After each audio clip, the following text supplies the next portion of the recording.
അവിടെ തന്നെ ഞങ്ങൾ ഇവിടെ തന്നെ പ്രവർത്തിക്കുമ്പോൾ രാഷ്ട്രീയം നോക്കാറില്ല, ജാതിമത ചിന്തകൾ നോക്കാറില്ല, എല്ലാവരും ഒരേ രീതിയിൽ കണ്ടുകൊണ്ട് പാവപ്പെട്ടവർക്ക് കൂടുതൽ ഗുണം കിട്ടുക എന്നുള്ള നിലയിലാണ് ഞങ്ങൾ ചെയ്യുന്നത്. അതുകൊണ്ടാണ് ഈ ആൾക്കാരൊക്കെ സ്നേഹത്തോടു കൂടി പറയുന്നത്. മങ്കട മണ്ഡലത്തിൽ പ്രചാരണം നന്നായിട്ട് ചൂട് പിടിച്ചു എന്നാണ് എന്താ പറയുക ഇടതുപക്ഷ പ്രവർത്തകരൊക്കെ പറയുന്നത്. അവര് സ്ഥാനാർത്ഥി ആയതിനു ശേഷം പ്രചരണത്തിന് ഇത് ചൂട് പിടിച്ച് മത്സരത്തിലേക്ക് വന്നു എന്നാണ് പറയുന്നത്. അപ്പോൾ ഇതുവരെ മത്സരത്തിലേക്ക് വന്നില്ലായിരുന്നു. മഞ്ഞളാംകുഴി അലി തന്നെ ജയിക്കുമെന്ന അർത്ഥത്തിലാണ് ഈ പ്രവർത്തകർ പറയുന്നത്. ഇപ്പൊ മത്സരത്തിലേക്ക് അവർ വന്നു എന്ന് പറയുന്നത് ശരിക്കും മത്സരത്തിലേക്ക് വന്നു മങ്കട? അല്ല, ഞങ്ങൾ മത്സരത്തിലേക്ക് തുടക്കം മുതലേ ഉണ്ട്. വളരെ കാര്യമായിട്ട് എല്ലാ സ്ഥലത്തും വളരെ സിസ്റ്റമാറ്റിക് ആയിട്ട് ഞങ്ങൾ പ്രവർത്തിക്കുന്നുണ്ട്. മറ്റുള്ള എതിർ പാർട്ടികൾ എന്ത് ചെയ്യുന്നത് ഞങ്ങൾ പ്രശ്നമേ അല്ലല്ലോ. അപ്പോൾ അതുകൊണ്ട് ഞങ്ങൾക്കറിയില്ല. ഞങ്ങൾ റിയലായിട്ട് മത്സരത്തിലേക്ക് തുടക്കം മുതൽ തന്നെ ഉണ്ട്. വളരെ ഭംഗിയായിട്ട് ഞങ്ങൾ കൺവെൻഷനുകളൊക്കെ കഴിഞ്ഞു. ഞങ്ങളുടെ വനിതാ കൺവെൻഷനാണ് ഇന്ന് നടക്കുന്നത്. അതോടുകൂടി മറ്റുള്ളതെല്ലാം തീർന്ന് വൈകിട്ട് ഞങ്ങളുടെ ചെറുപ്പക്കാർ യുവാക്കളുടെ ഒരു സമ്മേളനമുണ്ട്. അത് കഴിഞ്ഞാൽ പിന്നെ ഞങ്ങൾ നാളെ മുതൽ കുടുംബയോഗങ്ങളിലേക്ക് പോവുകയാണ്. ഇവിടെ ഈ ലീഗിൽ തന്നെ ഉണ്ടായിരുന്ന ഒരാളാണ് ഇപ്പോൾ ഇടതുപക്ഷത്തിന്റെ സ്ഥാനാർത്ഥിയായിട്ട് മത്സരിക്കുന്നത്. അപ്പോൾ അവർ പല പേരുകളൊക്കെ പറഞ്ഞ അവസാനം ലീഗിന്റെ ഒരാൾ തന്നെ ഇടതുപക്ഷത്തിന് വേണ്ടി വന്നു എന്ന തരത്തിൽ നേരത്തെ ഒരു UDFന്റെ നേതാവ് പറഞ്ഞായിരുന്നു.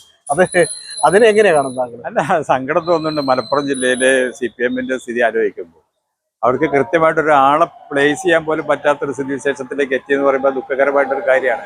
ആ പാർട്ടിയുടെ ഇന്നത്തെ അവസ്ഥ പറയാതിരിക്കാണ് പേര്. അതുകൊണ്ട് ഞാൻ അതിനെപ്പറ്റി കൂടുതലൊന്നും ഞാൻ പറയുന്നില്ല.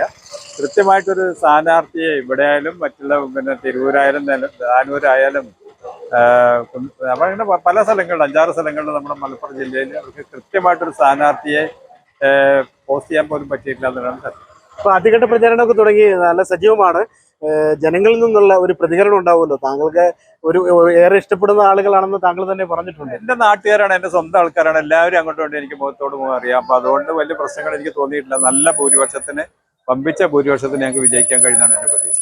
ഇവിടെ ഇപ്പോൾ ഈ സർക്കാരിനെതിരെയുള്ള ചില സംഭവങ്ങളൊക്കെ ഉണ്ടെന്ന് UDFന്റെ പ്രവർത്തകർ പറയുന്നു. നികുതി പറഞ്ഞ കുറേ കാര്യങ്ങളുണ്ട്. LDF പ്രവർത്തകർ പറയുന്നത് സർക്കാർ ചെയ്ത കാര്യങ്ങൾ അവർക്ക് തുടക്കുന്നു. അപ്പോൾ ഇതിൽ UDFന് എങ്ങനെ തുടയാവും? ഇവിടെ ഒരു സർക്കാർ ഇതിനുണ്ടോയെന്ന് ഞങ്ങൾക്കൊക്കെ സംശയമുണ്ട്. ഒരു ഡിപ്പാർട്ട്മെന്റും ശരിക്കും വർക്ക് ചെയ്യുന്നില്ലല്ലോ. പോലീസ് ഉണ്ടോ, PWD ഉണ്ടോ, ആരോഗ്യമുണ്ടോ? പിന്നെ നമ്മൾ ഓരോരോ എടുത്തു നോക്കുകയാണെങ്കിൽ ഒന്നിനൊരു നാഥനില്ലാത്ത അവസ്ഥയാണ്. അപ്പോൾ ഇവിടെ തന്നെ ഒരു ഗവൺമെന്റ് തന്നെ ഇല്ല. ഒരു ഗവൺമെന്റ് കൊണ്ടുവരണം. അതിന് വേണ്ടിയിട്ട് ഞങ്ങൾ ശ്രമിക്കുന്നത്. ഒരു സംശയമില്ല, ഞങ്ങൾ ഈ ഇലക്ഷനിൽ UDF തന്നെ ഉടനെ അധികാരത്തിൽ വരും. LDFനെ അവിടെ പുറത്താക്കും. ഞങ്ങൾ വളരെ വലിയൊരു ഭരണം, നല്ലൊരു ഭരണം ഇവിടെ കാഴ്ചവെക്കും. ലോക്കൽ ബോഡിയിലെ തെരഞ്ഞെടുപ്പ് ഗുണം ചെയ്യുമെന്ന് പറഞ്ഞായിരുന്നു. പക്ഷേ എല്ലാവരും പറയുന്നത്, ഇടതുപക്ഷ പ്രവർത്തകർ തന്നെ പറയുന്നത് ലോക്കൽ ബോഡിയിലെ തെരഞ്ഞെടുപ്പും നിയമസഭാ തെരഞ്ഞെടുപ്പും തമ്മിൽ വ്യത്യാസമുണ്ട്. അപ്പൊ അതുകൊണ്ട് അത് കണ്ട് കിനാവ് കാണണമെന്ന രീതിയിലൊക്കെ പറഞ്ഞു. അത് ഇപ്പോഴാണ് അവർ പറയുന്നത്. മുൻകാലങ്ങൾ അങ്ങനെയല്ല. മുൻകാലങ്ങൾ UDFന് ഒരു അപ്പർ ഹാൻഡ് ഇല്ലാത്ത സമയത്ത് ഇത് കണ്ടില്ലേ ഞങ്ങളാണെന്നൊക്കെ പറഞ്ഞിട്ട് നടന്നിരുന്നല്ലോ. ഇപ്പൊ UDFന്റെ ഒരു അപ്പർ ഹാൻഡ് ഉണ്ടാകുമ്പോൾ അവർ സ്വാഭാവികമായിട്ട് അങ്ങോട്ടും ഇങ്ങോട്ടൊക്കെ മാറ്റി പറയും. അത് സ്ഥിരം LDFന്റെ ഒരു സ്റ്റൈലാണ്. അല്ല, ഈ UDFന്റെ പ്രവർത്തകർ പറഞ്ഞത് അവർക്ക് നേരത്തെ അലിയാക്കയായിരുന്നു ഇടതുപക്ഷത്തിന്, ഇപ്പോൾ അലിയാക്കയല്ല വേറെ എന്തൊക്കെയൊക്കെ അങ്ങനെയൊക്കെ പറയുന്നു. താങ്കളെ സ്നേഹിക്കുന്ന ആളുകളാണ് ഇതൊക്കെ പറയുന്നത്, നമ്മളോട് പറയുന്നത്. ഇതൊക്കെ എന്താണ് ഈ രാഷ്ട്രീയം അങ്ങോട്ടും ഇങ്ങോട്ടൊക്കെ മാറി തിരിയുമ്പോൾ ആള് എന്താ പറയാ നല്ലതും ചീത്തയൊക്കെ മാറുന്നതാണോ? അല്ല, അങ്ങനെയൊന്നുമില്ലല്ലോ. എന്നെ ഇവിടെ ഇഷ്ടപ്പെടുന്ന ആൾക്കാരുണ്ട്, ധാരാളം ഉണ്ട്. കാരണം എന്താ, ഞാൻ ഈ നാട്ടില് കക്ഷി രാഷ്ട്രീയത്തിന് അതീതമായി ധാരാളം കാര്യങ്ങൾ ഈ നാട്ടിന് വേണ്ടി ചെയ്തിട്ടുണ്ട്. സമ്പൂർണ്ണ വൈദ്യുതീകരണം നടപ്പിലാക്കിയ കേരളത്തിലെ ആദ്യത്തെ മണ്ഡലം മങ്കട മണ്ഡലമാണ്.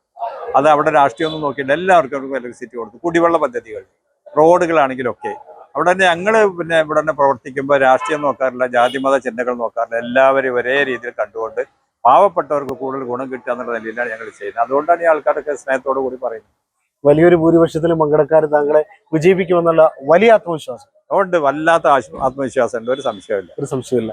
Thank you. ഏതായാലും മഞ്ഞളാംകുഴി അലി വലിയ ആത്മവിശ്വാസത്തിലാണ്. വലിയ ഭൂരിപക്ഷത്തിൽ ജയിക്കാൻ കഴിയുമെന്ന് പറയുന്നത് സർക്കാരിനെതിരെയുള്ള ഒരു ജനവിധിയാവുമെന്ന് പറയുന്നു. ഏതായാലും ജനം തീരുമാനിക്കട്ടെ എന്നാണ് എനിക്ക് പറയാനുള്ളത്. വീഡിയോ ജേർണലിസ്റ്റ് ജബ്ബാർ വേണ, channel 2, Perinthalmanna. Serene ambience, total indulgence, traditional but revolutionary, sensible diversity, shopping aspirations beyond everyone's expectations, progressive home electronics, luminous hand-picked fruits, freshest veggies, finest groceries, enticing gifts, crockeries,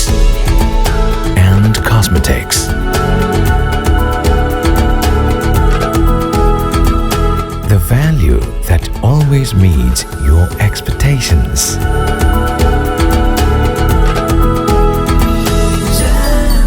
Jamjoom Hypermarket, exceeding expectations.